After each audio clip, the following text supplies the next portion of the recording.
नमस्कार विद्यार्थी मित्रो, U R K Creations YouTube चॅनलमध्ये आपलं सर्वांचं स्वागत.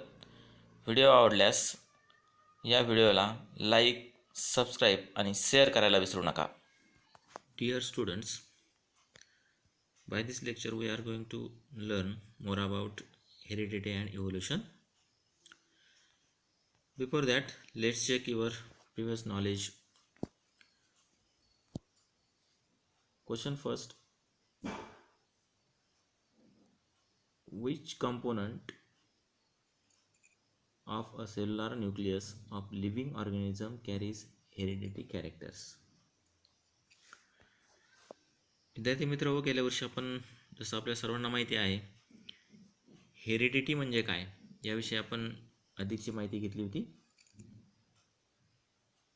आणि नेमकं हे हेरिडिटीचे कॅरेक्टर कोण कॅरी करतं त्याविषयी सविस्तर माहिती आपण या पाठामध्ये घेण्याचा प्रयत्न करणार आहोत. सर्वप्रथम पहिला प्रश्न आहे, which component of the cellular nucleus of living organism carries heredity characters? The answer of this question is DNA, deoxyribonucleic acid. This component of a cell which is found in the nucleus carries heredity characters. Okay, is that clear? Now second question, what do we understand, what do we call the process of transfer of physical and mental characters from parent to the progeny? The answer of these questions, the process of transfer of physical and mental characters from parent to progeny, this process is known as heredity. अनुवंशिकतेचे गुणधर्म एका पिढीकडून दुसऱ्या पिढीकडे हस्तांतरित करण्याची, म्हणजेच माता पित्याकडून त्यांच्या अपत्याकडे हस्तांतरित करण्याची प्रक्रिया आहे, जी क्रिया आहे त्याला आपण हेरिडिटी असं म्हणतो. Now third question, which are the component, the DNA molecule? The component of DNA molecules are the three main component. There are three main component, तीन component आहे, तीन घटक आहेत DNA मॉलिक्यूलचे. त्यामध्ये पहिला आहे phosphate,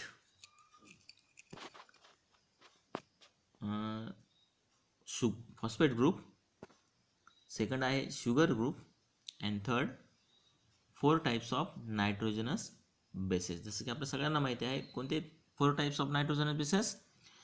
first adenine, second thymine, third cytosine and fourth guanine. So these are the 4 nitrogenous bases which are found in the DNA molecule. Now let's learn more about heredity and hereditary changes. You know that what is heredity?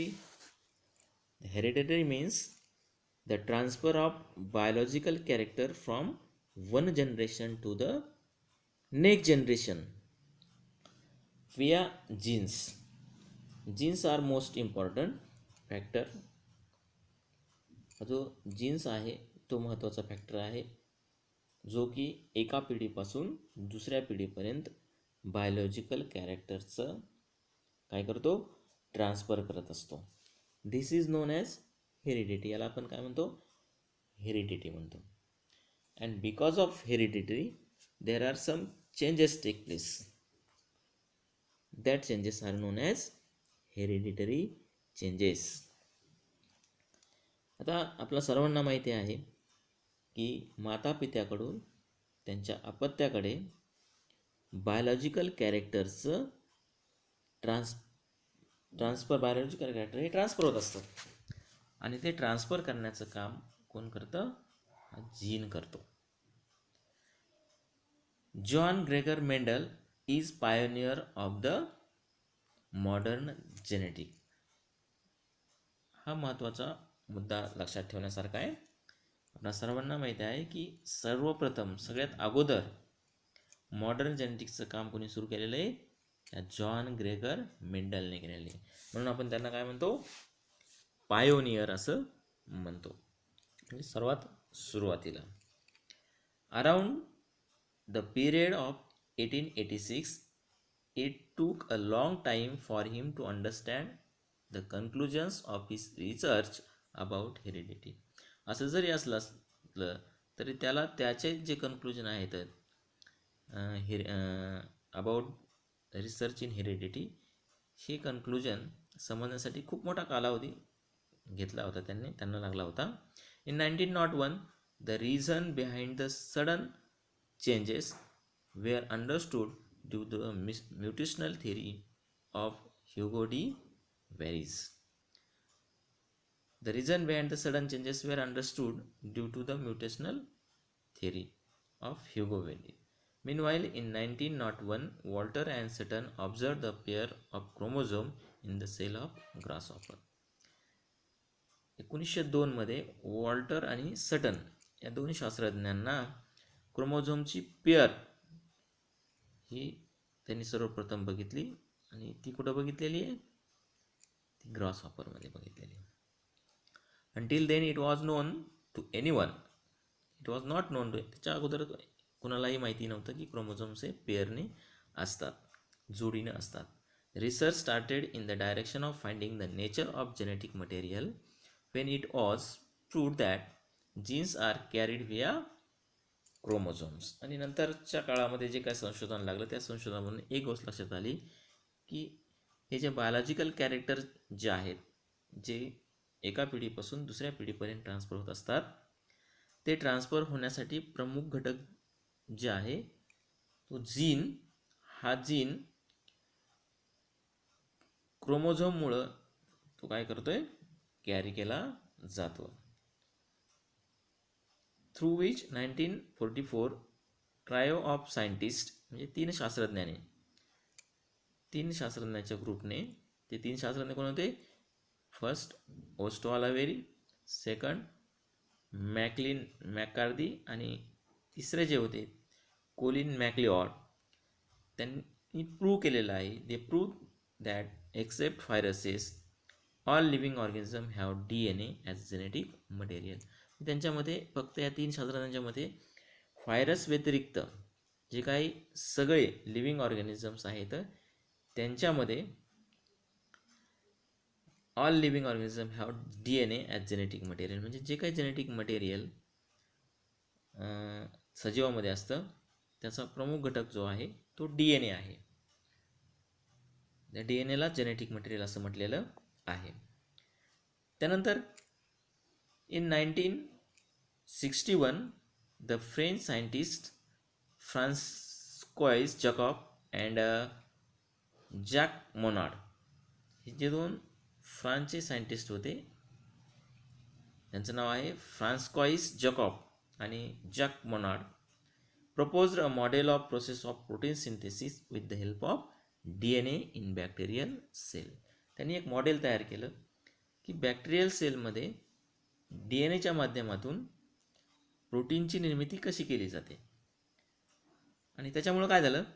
It help to uncover the genetic code hidden in DNA.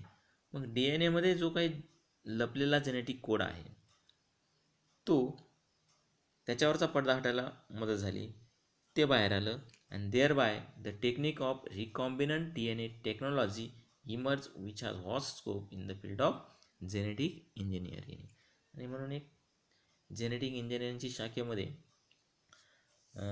खूप महत्त्व या DNA टेक्नॉलॉजीला आलेलं आहे. The science of heredity is useful for, मग हे जे science निर्माण झालं हेरिडिटीचं, त्याचा फायदा खूप मोठ्या प्रमाणात झालेला आपल्याला पाहायला मिळतो. विशेषतः तो कुठं होतो? It is useful for diagnosis, म्हणजे एखाद्या रोगाचं निदान, कोणत्याही गोष्टीचं निदान करण्यासाठी, त्याचबरोबर treatment and prevention of hereditary disorders. आपण गेल्या वर्षी पण काही डिसऑर्डरचा अभ्यास केलेला आहोत, यावर्षी पण काही डिसऑर्डरचा अभ्यास करणार आहोत. तर त्यांचं प्रिव्हेन्शन कसं करता येईल डिसऑर्डरचं, याचं सुद्धा त्या ठिकाणी यामध्ये सुद्धा याचा फायदा खूप जास्त झालेला आहे. Production of hybrid varieties of animals and plants. आज आपण पाहतो की अनेक प्रकारचे हायब्रिड ॲनिमल आणि हायब्रिड प्लांट्स, जास्त उत्पन्न देणाऱ्या वनस्पती आणि प्राण्यांची निर्मिती झालेली आहे. याच्या मध्ये पण या टेक्नॉलॉजीचा खूप मोठा फायदा झालेला आहे. And in industrial process which microbes are used. आणि बऱ्याचशा इंडस्ट्री आहे ज्यामध्ये त्यांचं उत्पादन करण्यासाठी बऱ्याचशा मायक्रोब्सचा त्या ठिकाणी उपयोग केला जातो. याच्यासाठी सुद्धा खूप मोठा फायदा झालेला आहे. Now let's learn about transcription, translation and translocation. या 3 गोष्टी महत्त्वाच्या आहेत. With the help of RNA, the genes present in the form of DNA participate in the functioning of cell and thereby control the structure and functioning of the body. म्हणजे RNAच्या मदतीने जे काही jeans असतात DNA मध्ये, ते jeans काय करतात, sale आणि सेलचं कंट्रोल, स्ट्रक्चर आणि जे काही सेलचं कार्य आहे त्या सर्वावर त्यांचं नियंत्रण असतं. Information about protein synthesis is stored in the DNA. म्हणजे जी काही प्रोटीन सिंथेसिससाठी आवश्यक असलेली माहिती असते ती कुठं साठवलेली असते, DNA मध्ये साठवलेली असते. And synthesis of appropriate protein as per requirement is necessary for body. आणि मग हे जे काही प्रोटीन्स असतात शरीराचं कार्य व्यवस्थित चालण्यासाठी, ते तयार करण्यासाठी सर्व काही महत्त्वाचे घटक असतात ते कुठं असतात, DNA मध्ये असतात. These proteins are synthesize by DNA through RNA. आणि हेच प्रोटीन आपल्याला DNA कडून RNAच्या मदतीने तयार झालेले पाहायला भेटतात. आणि this process is called as central dogma. या प्रोसेसला काय म्हणतो आपण, सेंट्रल डॉग्मा म्हणतो. कोणत्या प्रोसेसला, the synthesis of protein bye DNA through RNA. This process is known as central dogma. mRNA is produced as per the sequence of nucleotide on DNA. In this process what happens first, पहिल्यांदा काय होतं, mRNA means messenger RNA हा जो आहे तो सर्वप्रथम तयार केला जातो. कोणाकडून तयार केला जातो, as per the sequence of nucleotide on DNA. म्हणजे ज्या प्रकारचे सिक्वेन्स न्यूक्लियोटाइडची आवश्यक असते त्यानुसार DNA मध्ये तयार केला जातो. Only one of the 2 strand of DNA is used for in this process. आणि या प्रोसेसमध्ये म्हणजे mRNA तयार करण्याच्या प्रोसेसमध्ये DNA हे 2 स्ट्रँड्स असतं, त्यापैकी एक स्ट्रँड्स वापरला जातो. आणि this sequence of nucleotide in mRNA being produced always complementary to the DNA. DNAला जसं आवश्यक आहे तसं केलं जातं, तयार केलं जातं. Stand used for this synthesis. Besides there is uracil in RNA instead of thymine in DNA. म्हणजे DNA मध्ये जे थायमिन असतं त्याच्याऐवजी RNA मध्ये काय असतं, युरॅसिल असतं. This process of RNA synthesis is called transcription. या प्रोसेसला, कोणत्या प्रोसेसला, RNA सिंथेसिसच्या प्रोसेसला त्या ठिकाणी काय म्हटलं जातं, ट्रान्सक्रिप्शन असं म्हटलं जातं. आपल्याला या ठिकाणी ट्रान्सक्रिप्शनची एक डेफिनेशन सांगता येईल. ट्रान्सक्रिप्शनला मराठीमध्ये आपण प्रतिलेखन किंवा नकल असे म्हणतो. What happens in this process actually, या प्रोसेसमध्ये काय होतं, in this process a particular segment of DNA is copied into RNA. एक DNAचा सेगमेंट कशामध्ये कॉपी केला जातो, RNA मध्ये केला जातो. And this copy is called messenger RNA. आणि या कॉपीला काय म्हटलं जातं, mRNA असं म्हटलं जातं, म्हणजे मेसेंजर RNA असं म्हटलं जातं. Is that clear? Okay. The mRNA form in nucleus comes in cytosome. आता आपल्याला सगळ्यांना माहिती आहे की DNAच्या एका स्ट्रँडपासून जो mRNA तयार झालेला आहे तो एम आर एन कुठे तयार झालेला आहे, एम आर ए म्हणजे मेसेंजर आर एन ए, तो तयार झालेला आहे न्यूक्लियसमध्ये. After that it comes out from nucleus in the cytoplasm. तो कुठून येतो, तो न्यूक्लियसमध्ये तयार झालेला तिथून सायटोप्लाझममध्ये येतो सेलच्या. It brings in the coded message from D N A, आणि त्याच्यासोबत तो एकटे येत नाही, काय येतो, एक कोडेड मेसेज आणतो डी एन एकडून. The message contain the codes for amino acid, आणि त्या मेसेजमध्ये काय असतं, अमिनो ॲसिड तयार करण्यासाठीचे कोड्स असतात. The code for each amino acid consist of 3 न्यूक्लियोटाईड, आणि त्या अमिनो ॲसिडच्या कोडमध्ये काय असतं, तो अमिनो ॲसिडचा कोड कशावर, 3 न्यूक्लियोटाइड्स त्या ठिकाणी तयार झालेला असतो. This is called triplet codon, म्हणून त्यांना आपण काय म्हणतो, ट्रिपलेट कोडॉन असे म्हणतो. Doctor Hargobind Khorana, a scientist of Indian origin, has made an important contribution of discovery of triplet codon for 20 amino acids. एक आपल्याला गर्वाची बाबा आहे, भारतीय शास्त्रज्ञ आहेत ओरिजिनचे, नामचं नाव आहे डॉक्टर हरगोविंद खुराना. त्यांचं काम यामध्ये खूप महत्त्वाचं आहे. त्यांनी खूप मोठं काम याच्यावर केलेलं आहे, ट्रिपलेट कोडॉनवर, जे की फॉर 20 अमिनो ॲसिड्स तयार करण्यासाठी त्याचा फायदा झालेला आहे. For this work he has been awarded with the Nobel prize in 1968 along with 2 other scientist. आणि एवढ्या मोठ्या कामामुळं त्या ठिकाणी त्यांना नोबेल प्राईज 1968ला मिळालेला आहे, आणि त्याच्यासोबत इतर 2ही शास्त्रज्ञ दुसरे होते. Each M R N A is made up of thousands of triplet codon, आणि प्रत्येक एम आर एन ए हा थाउजंड्स ऑफ ट्रिपलेट कोडॉनने बनलेला असतो.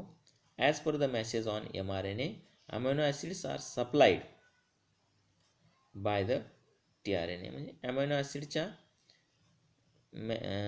मेसेज एम आर एन एवर जो काही मेसेज असतो, as per the message on M R N A, amino acids are supplied by T R N A, म्हणजे transfer R N A amino acid supply करण्याचं काम करतात. And for this process T R N A has anticodons, ही process करण्यासाठी T R N एवर त्या ठिकाणी anticodons असतात, having complementary sequence to the codon on M R N A, त्याची एक सिक्वेन्स असते, त्या सिक्वेन्सनुसार ते तयार केले जातात. या प्रोसेसला काय म्हटलं जातं, this process is known as translation. या ठिकाणी यू कॅन सी फिगर पाहू शकतात, फिगरमध्ये तुम्ही. The amino acid brought by T R N A are bonded together by peptide bond with the help of R R N A, आणि हे जे काही अमिनो ॲसिड्स असतात टी आर एन ए आणलेले, ते एकमेकांना जोडले जातात, बॉन्ड केले जातात. कशा सहाय्याने, कशाच्या मदतीने, पेप्टाइड बॉन्डच्या सहाय्याने आणि आर आर एन एच्या सहाय्याने. R R N A means what, ribosomal R N A. During this process the ribosome keep on moving from one end of M R N A to other end. M R N एच्या एका टोकापासून दुसऱ्या टोकापर्यंत रायबोसोम हे move होत राहतात by the distance of 1 triple codon. आणि या साऱ्या प्रोसेसला काय म्हटलं जातं, ट्रान्सलोकेशन असं म्हटलं जातं. जे विद्यार्थी मित्रांनो, ट्रान्सलोकेशन तुमच्या लक्षात आलंच असेल. त्यापूर्वी आपण ट्रान्सलेशनसुद्धा बघितले. व्हॉट इज ट्रान्सलेशन, ट्रान्सलेशनमध्ये नेमकं काय होतं, translation is the process by which a protein is synthesize from the information content in a molecule of mRNA, that is messenger RNA. Is that clear? Now such many chains come together to form complex protein. These proteins control various functions in the body of living organism and then their appearance too. ही जी sequence दिसते, या सिक्वेन्सनुसार त्या ठिकाणी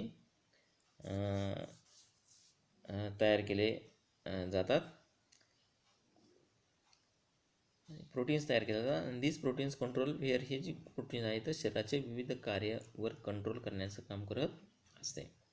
living organism can produce new individuals like themselves due to genes only, and some of these genes are transmitted to the next generations without any change. जी काय माहिती आपण एका पिढीपासून दुसऱ्या पिढीपर्यंत कॅरेक्टरचं, बायोलॉजिकल कॅरेक्टरचं ट्रान्सफर होतं, ते जीन्समुळे होतं. आणि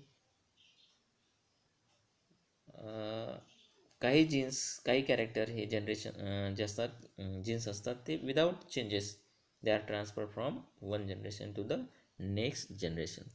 and due to this some of the characters of parents are transmitted to their offspring. आणि म्हणूनच आपल्याला एक अपत्य त्यांच्या मातापित्यासारखे पाहायला मिळतात. काही कॅरेक्टर बायोलॉजिकल कॅरेक्टर असतात, म्हणजे कलर असू शकतो, चेहऱ्याची ठेवण असू शकते, डोळ्याचा कलर असू शकतो, किंवा काही सवयीसुद्धा त्या ठिकाणी आईवडिलाकडून त्यांच्या अपत्याकडे पाहायला गेलेल्या आपल्याला दिसतात.